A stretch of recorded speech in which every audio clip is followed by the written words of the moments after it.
topic is the revolution of technology. My question, does new technology change the way we perceive the world?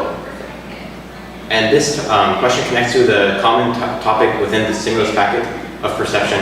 In particular, it connects to the two articles, extrasensory perception and sense and sensibility. My thesis is yes, technology does change the way we perceive the world. My first section is new technology changing and revealing the ways of perceiving the world. Well, my first example is our microscopes. Before we had them, we didn't even imagine that there was a microscopic world. It was right beneath our fingertips. But once we discovered the microscopic world, it revealed a whole universe of microscopic world.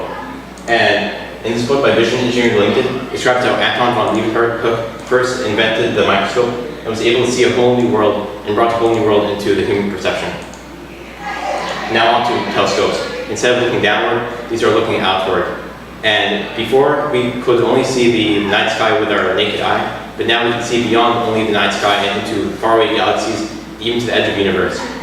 First, it started with Galileo and his first telescope, which revealed new things about Jupiter's moons and the moon itself. And now we're moving on to an extremely large telescope, which is currently being built. And as you can see in this book by Nova, it'll see to the earliest galaxies and it will see the history of the universe. It's really bringing a whole new universe into the human perspective. And now on to the next topic, technology changing and revealing the way our body perceives the world. Well, first with the DNA and the nose. Well, for many centuries, it was unknown how the nose even functioned. But with DNA analyzing technologies, we were able to tell that it has a vast array of receptors that can bind to molecules, which are known as odors, which are basically scents. And as you can see in the book by Axel, this DNA analysis has revealed how the nose works and the true complexity of it and how we perceive the world in one of the most mysterious senses. Now, stem cells in the eyes. As you can see, there's a large difference between this first picture and the second picture. And before now, blindness was incurable. Once somebody lost their sight, you can't get it back. As you can see in this book by Eurostemcell, there's a new technology called stem cell into the eye. And that means you get the stem cell, which is the root of all cells, and you place it within the eye and can replenish the blindness. This is changing the way we perceive the world for the better. And now the commonplace perception of technological information. This means that it doesn't take a technician anymore to understand information from sensors. Now everybody can understand it with this new technologies. Well, first with ubiquitous sensing. As you can see quote by Xia, there are sensors everywhere, and they're giving us information that we previously never thought of using. And it's very useful, like we can get UV radiation levels, humidity, and magnetic fields. And these sensors are all around us, and they're sending us constant information into our perception that we were not able to perceive before. And you can put all these ubiquitous sensors together into a sensor system, as you can quote by Dublin and others, which comes from extrasensory perceptions. If you make a protocol to get information from sensors, then it can all come together, and you'll be able to perceive the world around us and the environments around us in a much more vivid way. However, there are different perspectives on technology changing the world. One of these is religious heresy. As you can see in this painting of Galileo. When Galileo first made his discoveries and reported them and published them, the Roman Catholic Church and its Inquisition persecuted him because they thought they were challenging the biblical laws and their views and their authority. As you can quote by History Channel. Well, in the future, there may be more technologies that will one day will be thought of as religious heresy. Like, for example, blood transfusion with Jehovah's Witnesses, which is a sect of Christianity. They don't it's against a religion to put blood into people, and that's actually may kill people, but it's still the religion. Another question is ethics.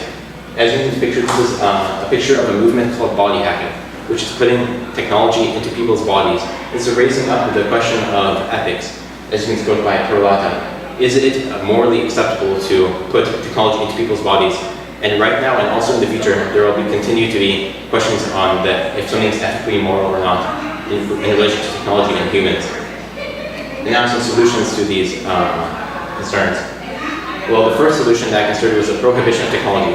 This would eliminate all worries about negative aspects, but also people may just disregard it because if they want to use technology, it's usually essential to us. And it stops regression of the modern world, and it staunches the inventive spirit, which means that many people will die from disease right now that if we continue with technology, we will be able to cure. The second was to create laws to regulate technology. The pros is that it would keep technology within what's considered morally acceptable, but the limitation is that it's very hard to enforce and people will disregard it because you would have to constantly surveil people to enforce this law, and people will easily get away with breaking it. And the cons that what's considered acceptable is very subjective. Like if a government wants to be oppressive and not allow their people to use technology, then they may just ban that. And now, what I chose as the best one and the final solution is to educate people about the benefits of technology. The pros of this are that it would help people know what's morally acceptable and responsible to use technology with. And the limitation that some people may ignore this because some people are just lazy and don't want to get educated. And also, it may not reach everybody because it's extremely hard to educate the entire world or even the entire country. And the cons that there aren't any major cons to this. This is my bibliography. These are my image sources. Thank you. All right, let me ask you a couple of questions. So, what might be some like real world consequences to this? Because you were talking about it in a couple of different facets. So, tell me how would that look in the real world and or your community specifically? Well, for example, for the benefits of education, well, if we got everybody all together in the school and had an assembly and we talked about how to best use technology responsibly, this would help it a lot, like keeping technology safe and responsible. Okay. Second question I have for you is, how did you handle the different perspectives in order to reach a conclusion? Well, I looked at the one that I thought was most objective and not really biased, because heresy and ethics are both really biased, like depending on what your personal beliefs are. So I look at the one that's most objective, which is, yes, it does benefit society, because this is just looking at scientific facts that have been proven through practice. All right, thank you. Thank you.